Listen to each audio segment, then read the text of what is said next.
Tendai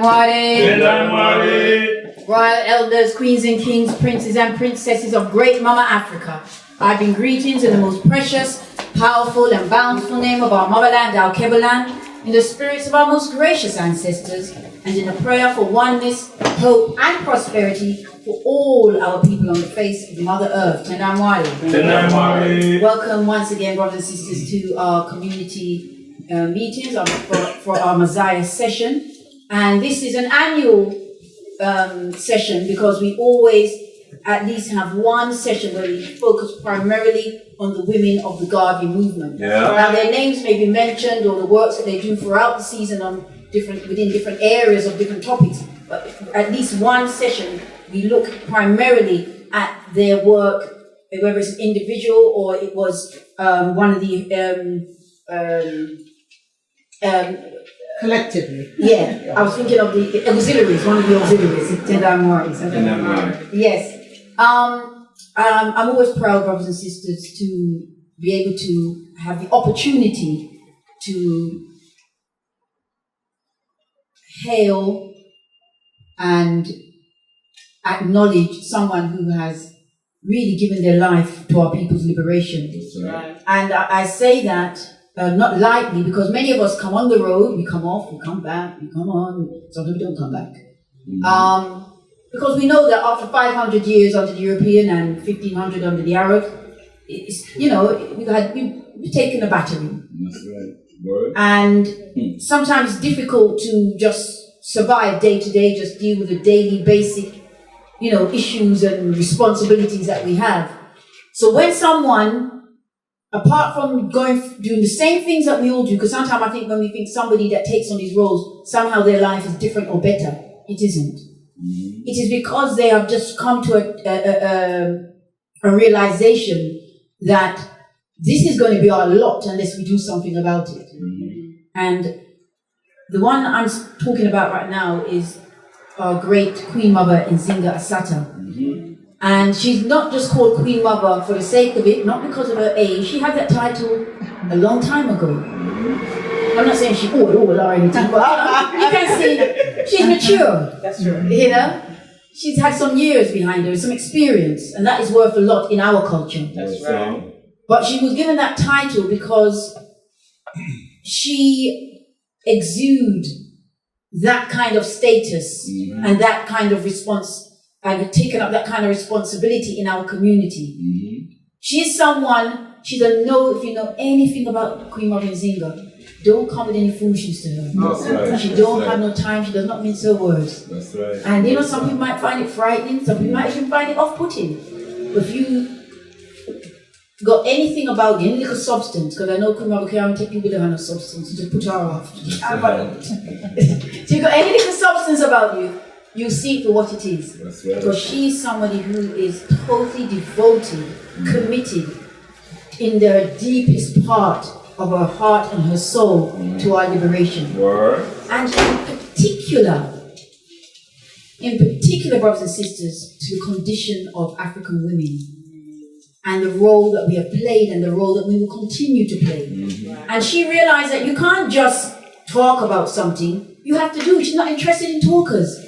Talking is important. You have to talk. You have to meet, to organize, strategize. All these things you have to do. That's right. But she's a person, if all you want to do is talk, she's just not interested. Mm-hmm. She wants action. Right. Queen Mother Nzingha has always been part of some organization, some kind of committee, some kind of a program for what do you call them, like campaigns, or she's always been part of something, initiating something. She hasn't initiated, she's joining, you think she just started. Because she's in there in the thick of it, brothers and sisters, and she's been an inspiration to me. Mm-hmm. Coming into this fight and seeing Queen Mother Nzingha, I realized I have to be a no-nonsense person. Mm-hmm. I realized that, people are not going to take you serious unless you take yourself serious. And nobody in this world, she's classic for it. We don't take ourselves serious. So as far as she's concerned, she ain't begging nobody nothing. She ain't begging the white man anything. Nobody anything. If we want to be taken seriously, let's take ourselves seriously. Yes, she's demonstrating that consistently. She's the author of a book called Women in the Garvey Movement. Mm-hmm. Why did she author that book? Yeah. Not because she didn't have anything to do, not because she wanted to make a name for herself. But because if you want to make a name for yourself, you don't put the women in the Garvey movement. There's so many other books. You can do sex and something or something like that. You can make a name for yourself. You know, that book would have fly off the shelf. Women in the Garvey movement. She realized that many of these women, bearing in mind 60% of the organization was based on women, many of them names were not even known. And if they were known, very little was known about them. And she did a brilliant book. And, you know, sisters and brothers, before you leave here, if you haven't got a copy of Women in the Garvey Movement, there are some copies on sale out there. You must have one. Because these are one of few books that are around, few documentation that have been compiled about the work of women in the Garvey Movement. And Queen Mother Nzingha has done a brilliant job in starting that whole process. Baba Tony Martin, the Apostle, recently, a number of years back, authored a book, Amy Ashwood Garvey, the first wife of Papa Garvey. Natanya Duncan put together a paper recently on the efficient women of the UNIA. I think her name is Jean Irvine. I think she's got a double barrel name, so I'm missing something. Jeanette Smith Irvine. Wrote a book, Garvey's Foot Soldiers, where she interviewed a number of foot soldiers of the organization, including some of the elder women. So material is coming together. But this information is important to us because this is going to be our inspiration. This is our legacy, and this is what we need to build on. Without further ado, brothers and sisters, I'm going to call forward Queen Mother Nzingha Assata. If you can please rise and hail her.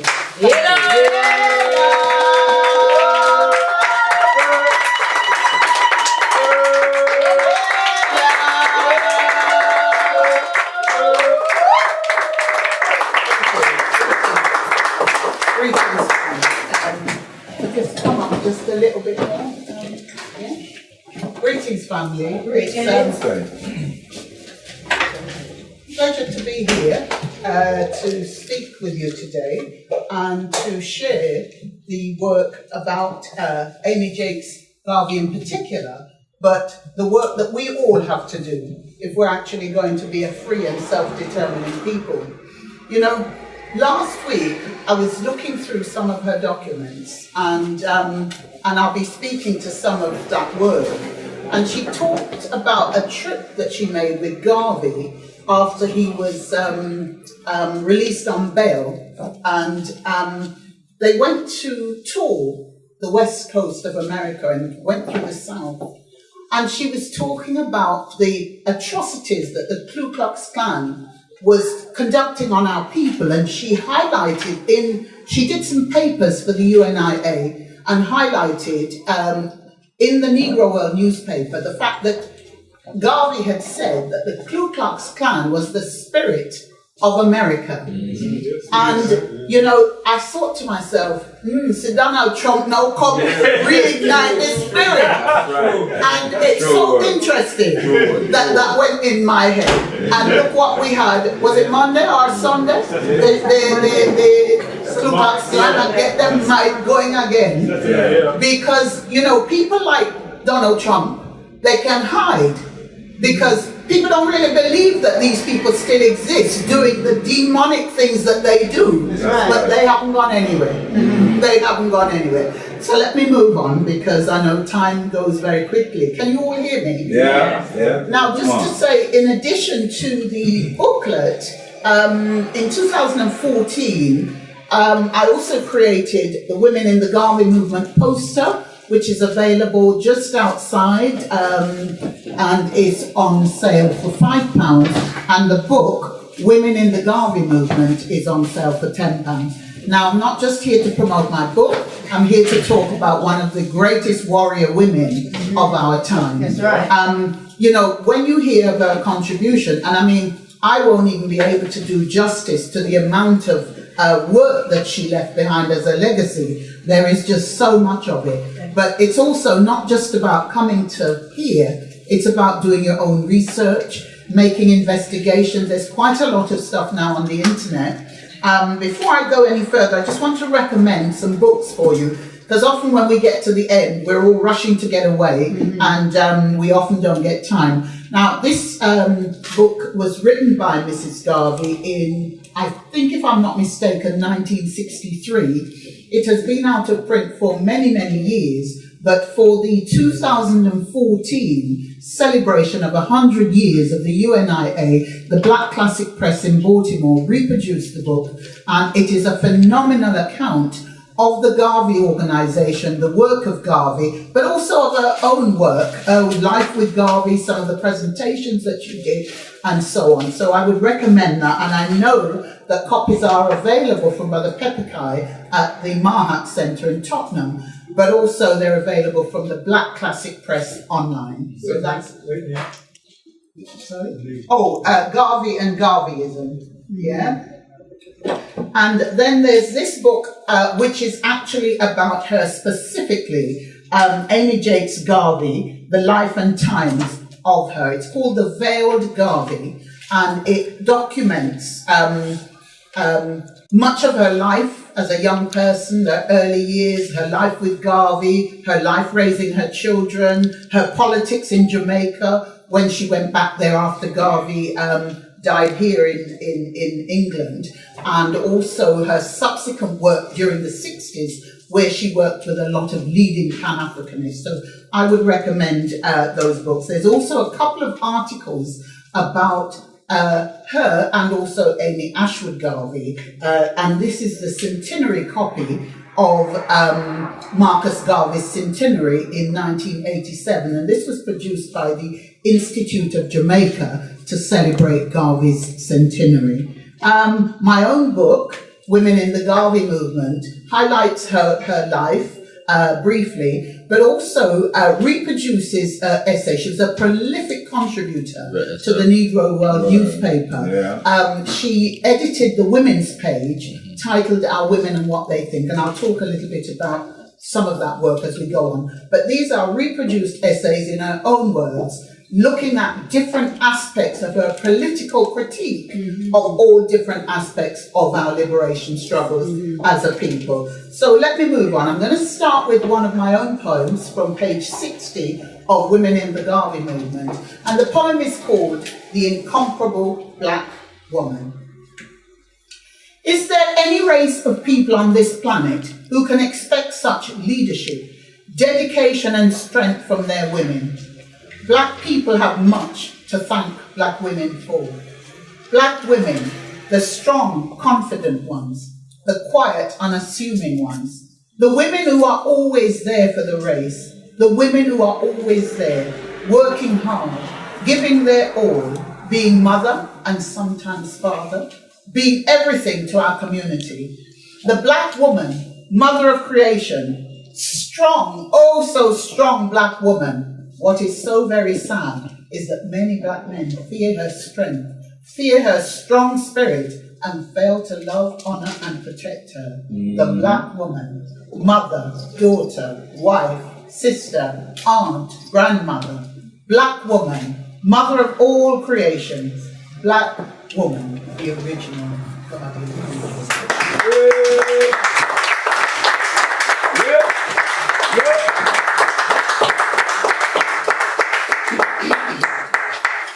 Okay, so let's start now with Amy Jakes Garvey, and there's a number of citations that I want to mention about her before I move into talking about her specifically. Now, Amy Jakes should be considered as one of the greatest contributors to the liberation fight of African people.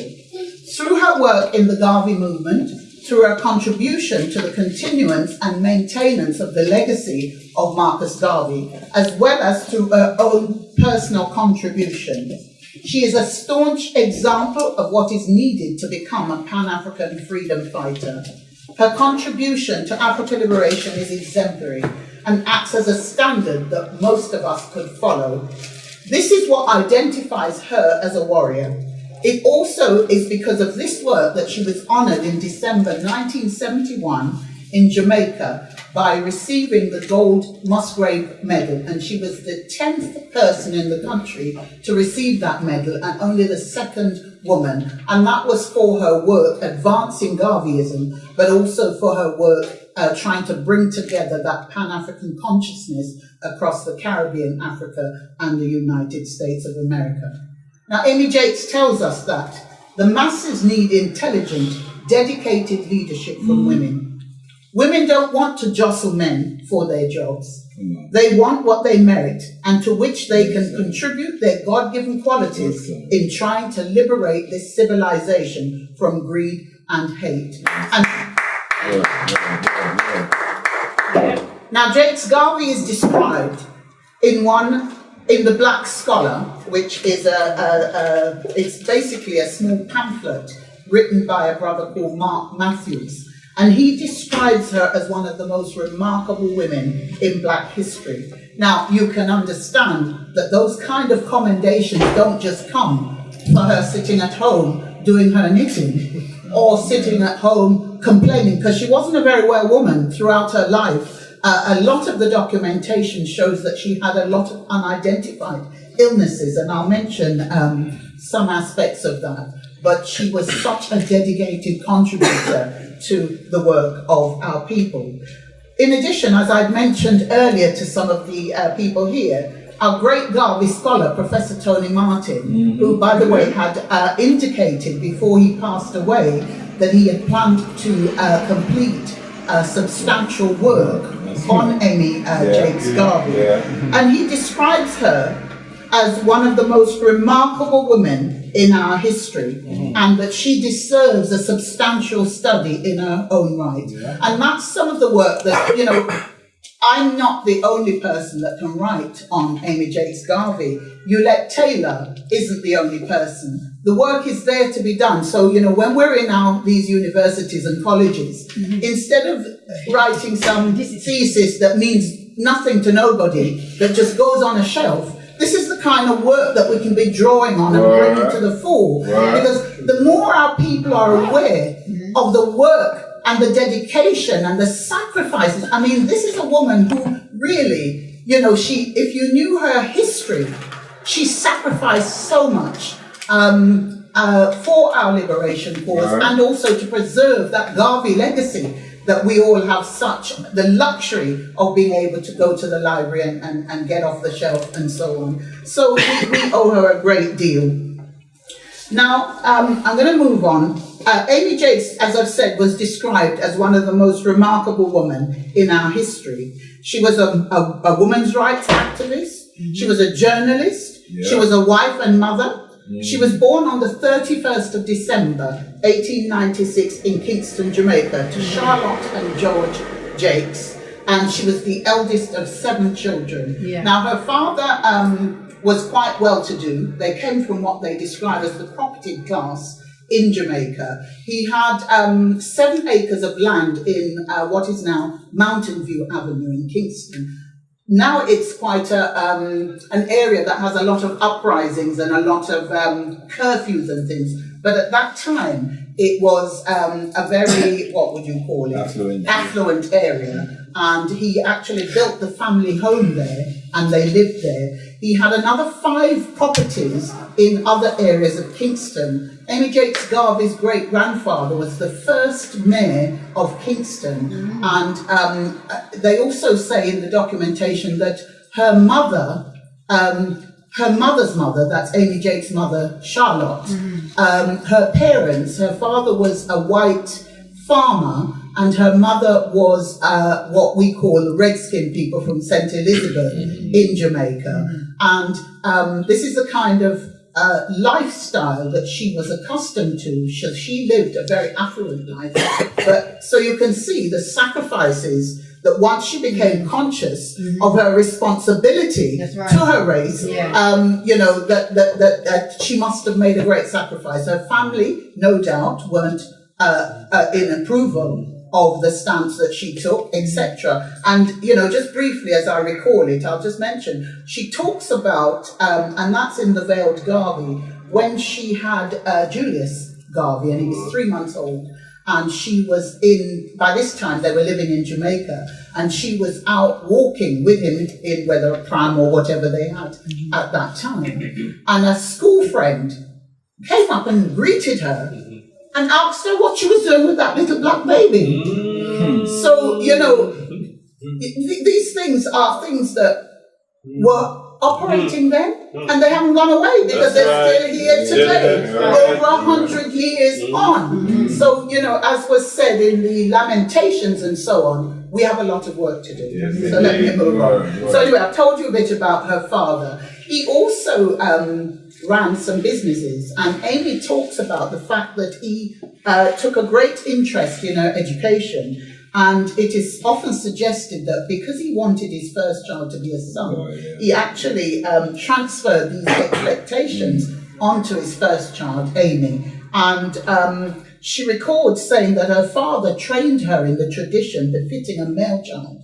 She was exposed not only to international affairs, he used to encourage her to read current affairs documents when she got older, periodicals, magazines, and the newspapers, and he would have discussions about her. So you can see that she was already someone used to critiquing, used to developing a critical understanding of what was going on in the world so that she could use it to advance herself.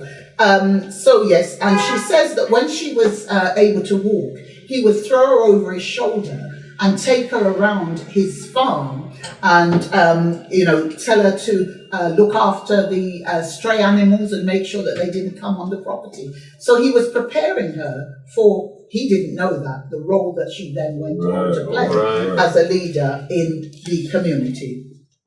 Now, in addition to that, she, as she got older, her father wanted her to become a nurse, and she was supposed to travel to England to train as a nurse. But he became very ill and suffered a stroke and died. And as a result of that, she went to work at a law firm in Kingston called T.R. Macmillan, where she developed a clear understanding of legal issues. But also she was in the administrative section, so she developed very, very extensive administrative skills, which equipped her for her role in the Garvey Movement as Garvey's personal secretary, but also as Secretary General of the organisation. Now, while she was working at T.R. Macmillan, she was suffering from repeated bouts of malaria, and as a result of that, her doctor suggested that she should travel outside of Jamaica to a more less tropical climate. And this was how she came in some of the books record it as 1917, others record it as 1918. She travelled to the United States of America to be with, and I mean at that time she was a very young woman. In addition, the reason she went to the United States was because the war was going on in Europe, and most ships wouldn't take a single woman to travel in Europe at the time because of the war, so she went to the United States. And it was here that she had heard about the work that was being done by the UNIA and ACL, and she talks that she attended one of the meetings, and Garvey was the orator at the time. She actually said that she met with him after the meeting and raised a number of issues that hadn't been covered in the presentation, and she also said that she wanted to be able to argue about the organisation in her own right and to speak convincingly about the organisation. She actually joined the Garvey organisation, and I'm just going to share with you a little bit of what she says here about when she actually met with Garvey and joined the organisation. She says, and this is on page 39 of Garvey and Garveyism, for those who would like to read. He showed me around the offices and asked my opinion. I told him quite frankly that he needed a daily reporting system from each department so that at the end of the day, he would be able to tell from reports how much business was done in each department, and if the treasurer had received the money. Garvey explained that he was in an awkward position. He employs only they said coloured at the time, but we know that they mean African staff, many of whom have never had the advantage of working in a business office. And it takes time and patience to train them. And as a result of this, they experience many difficulties. And there was also, she said, a whole bunch of mail that had come whilst Garvey was away travelling, because there was a lot of work going on across the different areas, Canada, the United States, the other areas of the Caribbean, Panama and places like that, to raise funds for the organisation and to recruit members. So all of this mail was building up when Garvey was away, because there was nobody to deal with it. And as a result of that, she was offered a position as a secretary, and she also used to come in her own voluntary time to create an organisational system where all of this documentation could be easily identified. So you can see that when we are trying to create organisations for ourselves and for our people, it's not always easy, and it can create a lot of difficulties. Amy Jakes Garvey was a great support for Garvey. She was an excellent public speaker in her own right. And Garvey asked Amy Jakes, to write a page for the Negro World newspaper. Not only did she make a regular contribution to the paper, but she often had the task of reading newspapers and magazine articles on behalf of Garvey. She describes this in Garveyism, page 131. She said, "He had no time to read through newspapers and magazines. This was one of my many assignments. I used to cut out clippings, date and identify them, underline significant statements and pin on my comments. Whenever I thought his mind was clear and receptive, I gave them to him. Quite often he handed them back to me saying, 'Tell me what they are about,' settling himself in an armchair or getting into bed if it was that time after a night's meeting." So just to show you her commitment to that work, you know, nowadays I would be hard pressed to see if you could find somebody who was going to do any of that for anybody. Now, Amy Jakes and Marcus Garvey were married in July 1922 in Baltimore, and that was following the breakdown of his marriage to Amy Ashwood Garvey. And I'm not going to go into, because we're talking specifically about Amy Jakes Garvey today, I'm not going to go into the details of that. They have two sons, Marcus Garvey Jr., who was born in 1930, and he's an engineer, and Dr. Julius Garvey, who was born in 1933, and both of them were born in Jamaica, by the way. Both reside in the United States of America. And Marcus Garvey Jr. did make some effort to, he was one of the, was it the UNIA presidents, and did quite a lot of work to try and continue his father's legacy. In more recent times, we're seeing the name of Julius Garvey claiming to promote his father's work. But for me, once you've married outside of the race, I don't really think you have too much to come and tell us. Make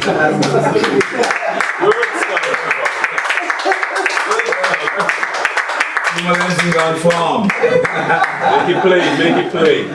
So anyway, the documentation will show that she raised the two Garvey children almost single-handedly, because, as you know, Marcus Garvey died on the 10th of June 1940, at which time those children were very young indeed. So anyway, moving on. Now, during Marcus Garvey's trial in 1923, for those of you who don't know, she was only married to Garvey, I think it's about 18 months, when he was arrested on the trumped-up charge of using the mail to defraud the public, which we all know is a load of rubbish, but nonetheless, he was arrested, and as a result of that, the attention began to focus on Amy Jakes Garvey. She had a lot of work to do. She did a lot of speaking tours in the United States of America to raise funds for his legal defense. And I'm going to share with you just a little piece that's in this book about what that entailed for her. Let's see.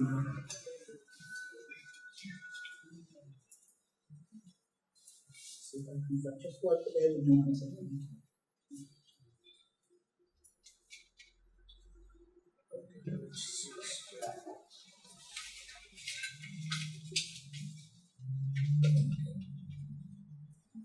So it says JACQUES Garvey's next task was to raise money to continue Garvey's legal defense.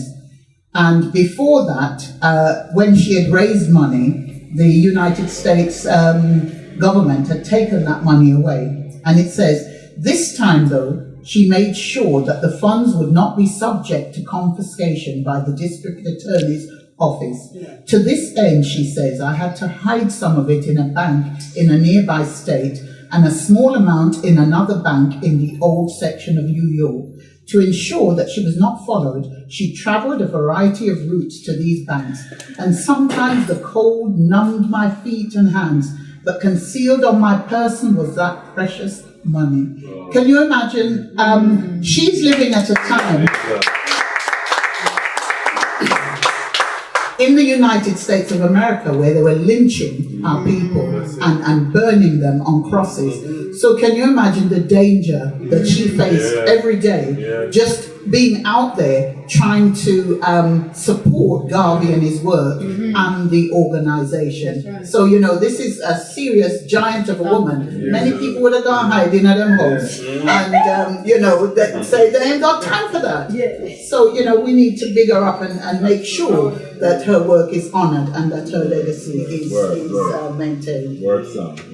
The other thing I want to mention here is that she comes across, when we read the documentation and when we look at her work, putting together Philosophy and Opinions of Marcus Garvey, Volumes 1 and 2, and subsequently Volume 3, she comes across as a very strong woman. But throughout the documentation, she's described as being very frail and often suffering from different unidentified bouts of illnesses. And I'm going to share something with you because, you know, oftentimes we see people out there day after day doing this work, and we don't actually even take the time to find out what's going on for them outside of what we see on the surface. And I think these are important things that as a people we need to begin to do. You know, our people are not always as robust. I just want to share this with you from Garvey and Garvey, page 168.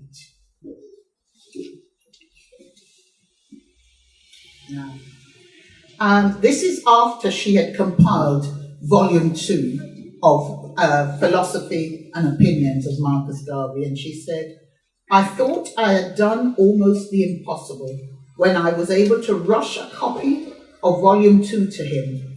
But he said, now I want you to send free copies to senators, congressmen, and prominent men who might become interested in my case, as I want to make another application for pardon. When I completed this task, I weighed 98 pounds, had low blood pressure, and one eye was badly strained. 2 doctors advised complete rest. I stayed with some friends in Montclair, New Jersey, but it was only a part-time rest as I telephoned the flat daily and went on weekends to clear up accumulated work. After 2 weeks, he telegraphed me to come and bring all acknowledgements of books sent. Then he informed me that as soon as I was stronger, I should make a list of the favorable ones and go to the Capitol to lobby on his behalf. Now, I'm just sharing that to show you how much work needed to be done. Yeah. So whether you were able or not, you had to get on board and join the line to do the work. You know, there's other areas in this book that shows you that she constantly was suffering from, nobody seems to know what, she had a number of different operations, but never seemed to be a robust woman. But nonetheless, as I've said, she continued to fight for Garvey, because when he was in the Tombs prison in particular, he had asthma, and apparently the Tombs prison is a very cold, desolate looking place, and the asthma flared up, and so she used to go and visit him every 3 weeks, carrying a gun as a company under a blanket to safeguard her safety. So, you know, we're talking about a woman who we've already said is dedicated, a woman who isn't afraid to rise to the challenge and is willing to take up the responsibility to advance race liberation work. Okay, let me move on.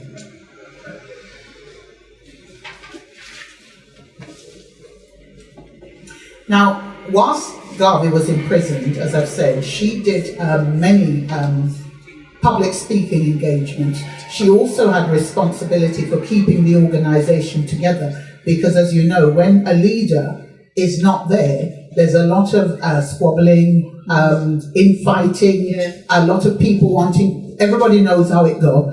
Whether they can do it or not is another matter, but she had all of that to contend with. And as we've said, she had to raise this precious money to safeguard Garvey's life. Now, I'll just go on to show that she describes how during a working vacation whilst Garvey was on bail, and that would have been about October 1923, she and Garvey toured 13 states, including the West Coast.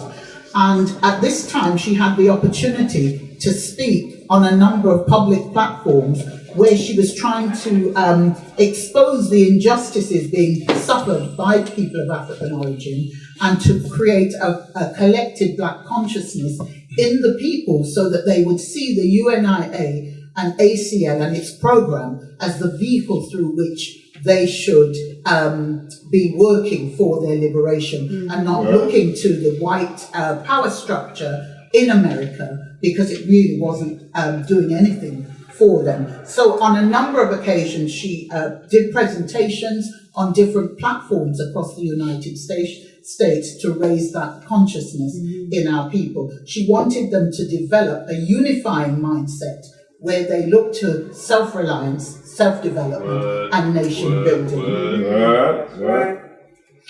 Moving on now, just to look at her work around women's rights. And this is an area which, throughout her life, and you'll see for yourself when you start to research her work, she always championed the role that women should play in the liberation struggles of our people.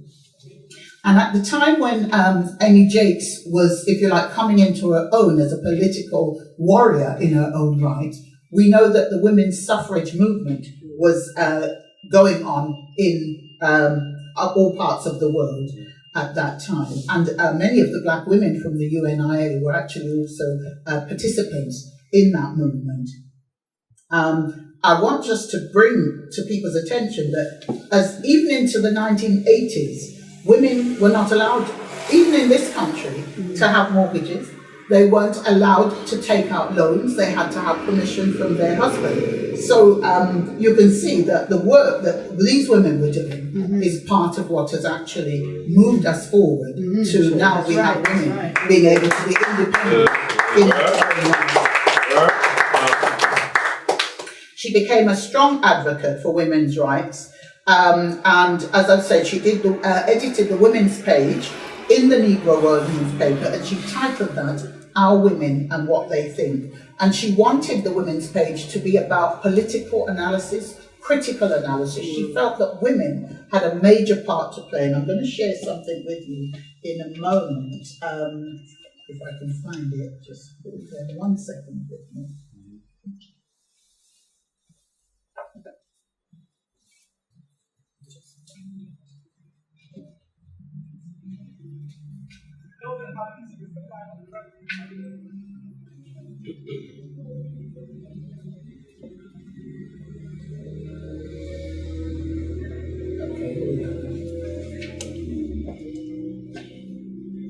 So here we are now.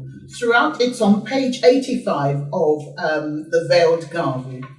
Throughout her editorials, Jakes Garvey identifies innate qualities in black women that enable them to fulfill a host of duties.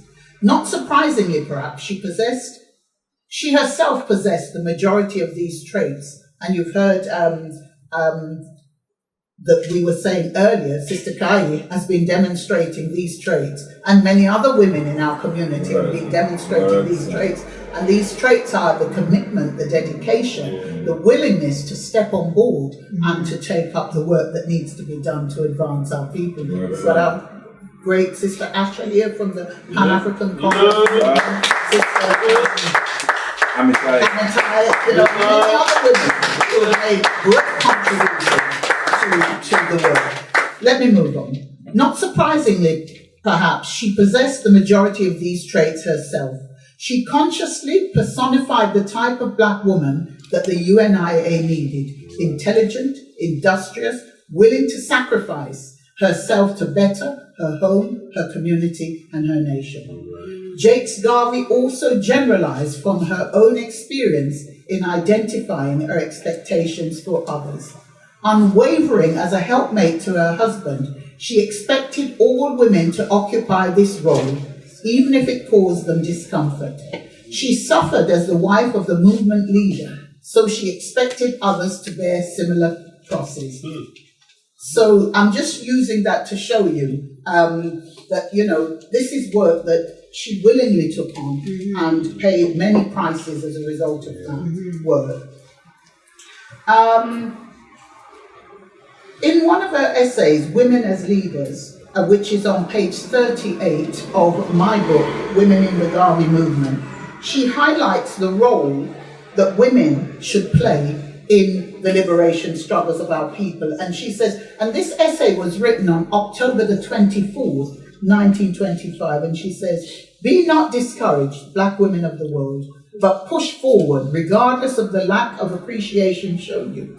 A race must be saved, a country must be redeemed, and unless you strengthen the leadership of facilitating Negro men, we will remain marking time until the yellow race gains leadership of the world and we be forced to subserviency under them or extermination." And isn't that something that's going on in the world today, that we're actually witnessing ourselves? Now remember, October 1925, so we're looking at well over 100 and more years since she was analysing and seeing what could happen to us. Absolutely. She says we are tired of it, and I don't want men to feel any way. She's writing what she saw. We are tired of hearing Negro men say there is a better day coming while they do nothing to usher in the day. We are becoming so impatient that we are getting in the front ranks and serve notice to the world that we will brush aside the hauntingly cowardly Negro leaders, and with prayer on our lips and arms prepared for any fray, we will press on and on until victory is ours. What? Africa must be for Africans, and Negroes everywhere must be independent, God being our helper and guide. Mr. Black Man, watch your step. Ethiopia's queens will reign again, and her Amazons protect her shores and people. Strengthen your shaking knees and move forward, or we will displace you and lead on to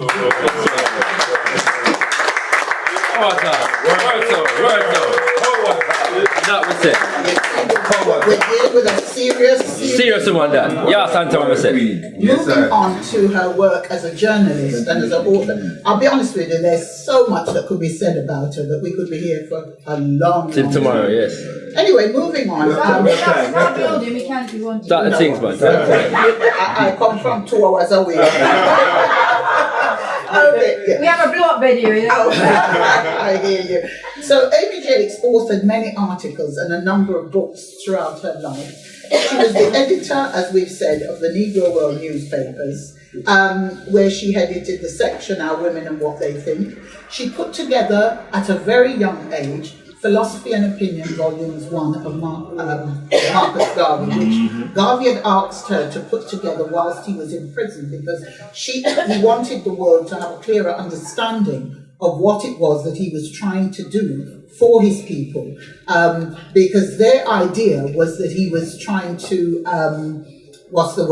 because they're oppressors themselves, they saw his work as being oppressive and exploiting people, which is why they came up with the trumped-up charges of mail fraud. And they also planted a lot of stooges within the organisation to bring down Garvey's work. Now, you would think that these people would be so glad that we're up on our feet now, trying to help ourselves, and we've got somebody mobilizing us, as Sister Samad, elder in Jamaica. She was a baby in the Garvey movement, and she'll say, Garvey came and gave us steel in our backbone to strengthen us. So you would have thought that the white power structures around the world would have thought that that was a great work and would have helped to finance it and support it, but no. Mama, you must remember that. Sorry, bro. We're taking questions afterwards, yeah. So don't disrespect, fair yeah. enough, thank you. No. Yeah. So basically, why are you trying to get rid of this man? And the sad fact is, and you'll see, those of you who read Garvey and Garveyism,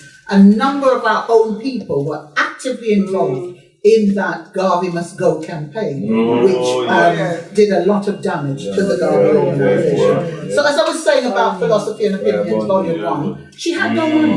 She was all over the place campaigning to raise money for the defense campaign, but she still had to find money to put together Philosophy and Opinions, Volumes 1, and then she talks about when she was putting together Volume 2, she tried to get publishers to take on board that work, but nobody wanted to be involved with that thing, as they would call it. And we still have that happening to this very day. Anything that is going to wake us up, mobilize us, and let us see the truth of our situation. Don't be taking it into all of these white publishers, because they'll be telling you, oh, it's too heavy for them. That's it's right. too this, and it's too that. And even some of our own people will tell you, why? That's too heavy.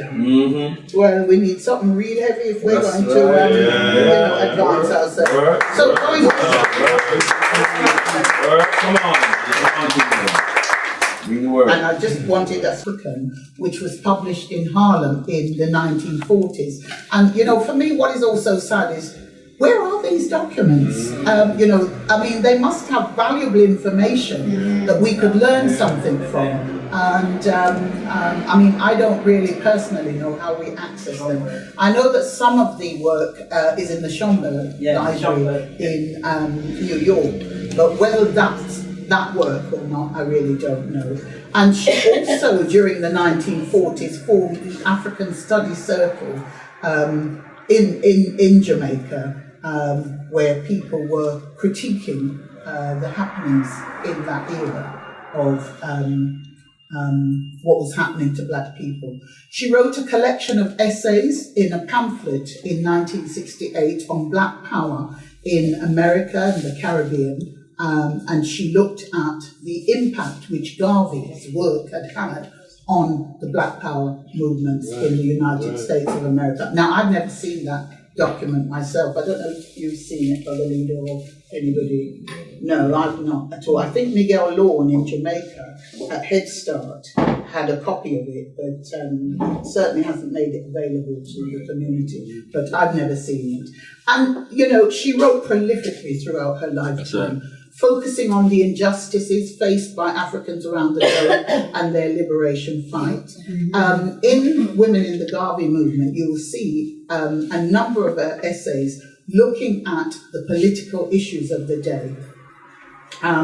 She talks about an awakened Asia in one of her essays titled The World Today, and that essay was written in 1926 and is on page 35 of Women in the Garvey Movement.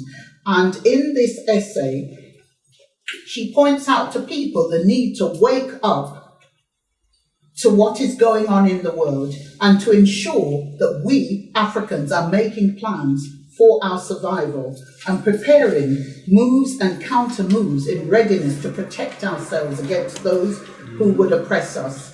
And she says, oppressed people everywhere continue mobilizing to come into their own. And at the owns, she says Negroes, but we say Africans, scattered as we are in different parts of the world, to know the political moves in all countries so that we can make our counter moves for our own safety. Hence, the knowledge of international affairs is a necessity to those who lead the Universal Negro Improvement Association and African Communities League. And she in her own right, had a profound impact on our people, and she sought to influence them when and wherever she could. There is also, I was reading in the book The Veiled Garvey that she also put together during the 60s a document called a Memorandum Correlative on African Affairs, and this was a kind of charter which was submitted subsequently to the United Nations, demanding a charter for the freedoms of African people across Africa, the Caribbean, and the United States of America, wherever we were in the world. And in order to bring that document together, she actually was collaborating with a number of leading Pan-Africanists of the time. She wrote specifically to Adam Clayton Powell, who was a US Senator at the time. He was also a preacher in the United States of America, asking him to support the document. She also was co-working, because another thing that she believed in was the unifying aspects of our struggle, and she thought it was really important that we come together despite our differences in thought, our differences in understanding. And would you believe she was working with people like A. Philip Randolph and W.B. Du Bois around this document that was submitted to the United Nations. Now, most of us who are already familiar with Garvey and his life will know that W.B. Du Bois was one of the big-time traitors who campaigned to get Garvey out of the United States of America and to destroy the work that Garvey was doing there. So anyway, let me move on. So Amy Jakes, like her husband, became a lifelong toiler for universal African liberation and advancement. And this is just a comment that was given to her by William Jackson Bey, who was speaking about her amazing contribution to Pan-Africanism. Other works that Mrs. Garvey contributed to, she gave financial assistance to workers' movement in Nigeria. She was instrumental in helping to organise the 5th Pan-African Congress that was held here in Manchester in 1945. Although most people don't know that she was involved with that, she actually liaised quite a lot with W.B. Du Bois, who was one of the people organising that event. She had no money, and so she wasn't able to attend the conference. The conference was actually chaired by Amy Ashwood Garvey, and I think W.B. Du Bois and people like George Padmore were involved in that work. In 1963, she was invited to Nigeria as the guest of the first Governor General, Nnamdi Azikiwe, who was, if you like, he was installed there by the Queen, but he also was a great admirer of Garvey's work and had read a copy of Garvey's newspaper, the Negro World newspaper. Subsequently, she was invited to Ghana as a guest of Kwame Nkrumah, the first president of Ghana. Because we must remember that during the 60s, when Amy Jakes was alive, much of the late 50s, much of the liberation struggles to overthrow colonialism and to get these people out of Africa was being fought on the continent of Africa, but also by Africans in the diaspora. And so Mrs. Garvey was heavily involved in that. And there are quite a number of documents, according to this book, that she wrote at that time, backwards and forwards, to the leading Pan-Africanists of the day on that matter.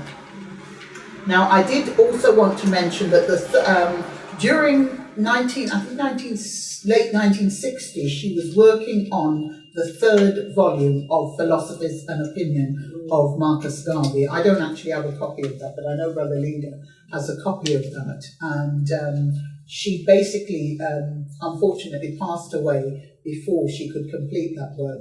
But that was subsequently produced by one of our African freedom fighters, Essien Odum. And Mrs. Garvey was credited with being the author of that work.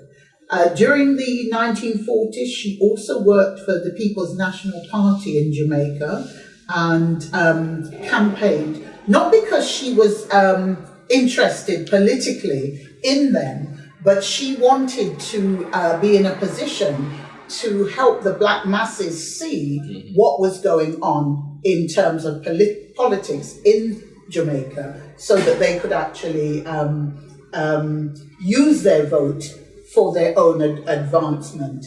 In addition, whilst living in Jamaica, although she lived with her family, who, as I've said earlier, lived a different lifestyle to grassroots people, she nonetheless was still a champion of grassroots people, and she would write letters to the government about things like the conditions of roads and the conditions of welfare services for local grassroots people. So we can see that she dedicated her life to this work, and she wasn't going to go back to Jamaica and become something different. She was a Garveyite throughout her life, advancing and promoting that work. And also to just bring to people's attention the fact that throughout her life, she also gave interviews with a variety of scholars, certainly people like Professor Tony Martin, Rupert and Maureen Werner-Lewis, who Rupert and Maureen are directors of the Liberty Hall Multimedia Museum, which is in Jamaica in downtown Kingston. I think it's, is it King Street or Slipe Road, the Multimedia Museum in Jamaica. Anyway, it's downtown Kingston, and yeah, if you look it up online, you'll see it. So they're directors of that work, but they've also written extensively. The Liberty Hall is on King Street. King Street, yes. Liberty Hall. Yes, Is it I'm at sure Liberty Hall? Yeah, It's King Street. King Street, 72 King Street, Yeah. and so yeah, just to say that they write extensively on Garvey and are currently involved in the preservation of that work through the Multimedia Museum at Liberty Hall. Rupert actually lived in her home in her latter years before she passed away. She gave interviews with Dr. John Henry Clark. In the book Garvey and the Vision of Africa, she writes in the early years about Garvey and about his life with his family. So you can see that this is a woman who was committed to preserving that legacy, being actively engaged in it, but also in advancing. She wasn't one of these women who she had to have her space or she had to have a big name for herself. She was a unifying force to bring together the work that needed to be done for black people. What else can I say? She was also a sponsor, I understand, of the 6th Pan-African Congress held in Dar es Salaam, Tanzania in 1974, although we know now that she passed away in 1973, so clearly she couldn't attend. And I'd like to she died on the 25th of July 1973 in Jamaica.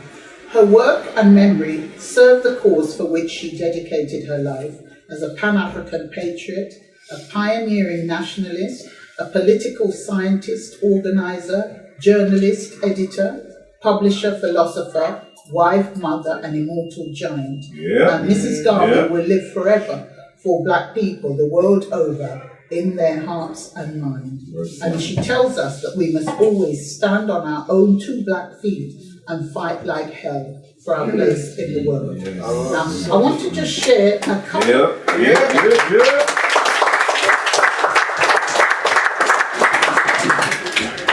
I want to just share a couple readings from just a couple of her essays where you can begin to see that this is a woman who was a real critical thinker in her time and had a great understanding of what we as a people need to do. And I'm hoping that when you hear her words, it will inspire you to want to make a contribution and to make a commitment to this work. Now, this essay is about why men fear thought. And she wrote this essay in May 1926, and it was featured in the Negro World newspapers. I won't read all of it because it's a bit long.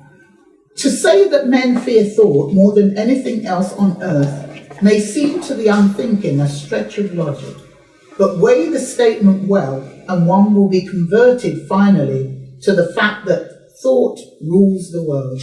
It is conceded, however, that there are few real thinkers. The masses think others' thoughts. The earth is round, says one, and so say we all. The white race should rule the world, favor a few thinkers, and the entire white race repeat the same thought and will go to any extreme in a mad attempt to accomplish this. The poor must work while the rich enjoy life, says the capitalist. And even the worker, being a mental slave, bows to the inevitable. Until independent thought was expressed through labor unions, socialism and communism, that workers are human beings entitled to the full fruits of their labor and not the wage slave of the privileged class, that all wealth should be equally distributed and that workers should rule the world, right or wrong, these new theories are revolutionizing all countries and causing some men to fear the leaders of such new thought, the dissemination of which causes destruction to old customs, wars and rumors of wars, and crumbles empires. In short, be it evolutionary or revolutionary, instructive or destructive, thought guides man to his destiny. There's more to it than that, but I want to share.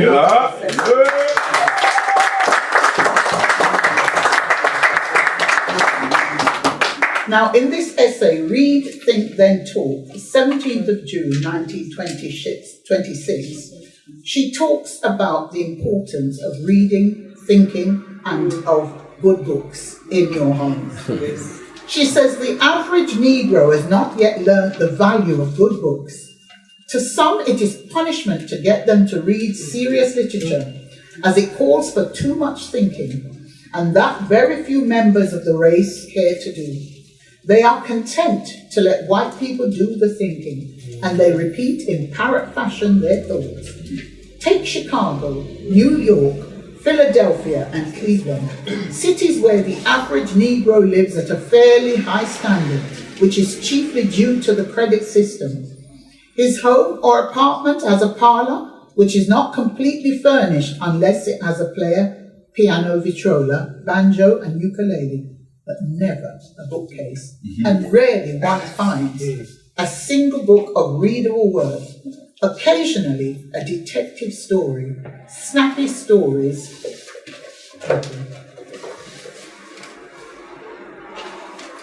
Okay, thank you. A detective story, snappy story, or a true romance. But how can a young race thrive on such drivel? As far as newspaper reading is concerned, the picture papers have captured our people. The few who read conservative papers are only interested in certain columns, such as racing news, cartoons, funny sheets, cases in court, and general scandal. Editorials are hardly ever looked at. International news merely scanned, and so our carefree, happy-go-lucky people laugh their way through life. But the Universal Negro Improvement Association has given birth to the new Negro, who is taking the world more seriously than it is taking him, and learning the values of materialism. He is out to acquire all the knowledge that has made other races great, and intends to use such knowledge for the building up of a mighty Negro nation on the continent of Africa. Good literature is one of the means of enlightening this ambitious group, and for that reason we cannot too strongly emphasize the necessity of cultivating the taste for serious reading. And she goes on to advise people about what they can do to advance their knowledge and to show how, after a short time, when you are giving good food to your brain cells. You know, people will begin to see you as someone of substance, someone of worth, someone who has a good conversation. There are a number of other essays, and I mean, I would recommend that people read them if they want to get a clearer understanding of who this great woman was. Also, as I've said earlier, go on the internet, look about and see what information there is about her. And not just to read it and know it so that you say, oh yes, I know about Mrs. Garvey, but so that you can actually make a contribution, so that you can leave a legacy, and that in the future people will be saying and making comments on the legacy that you've actually left behind also. I'm going to stop there, and if people want to ask me any questions, feel free to do so. Oh, I could say more. Any question answer.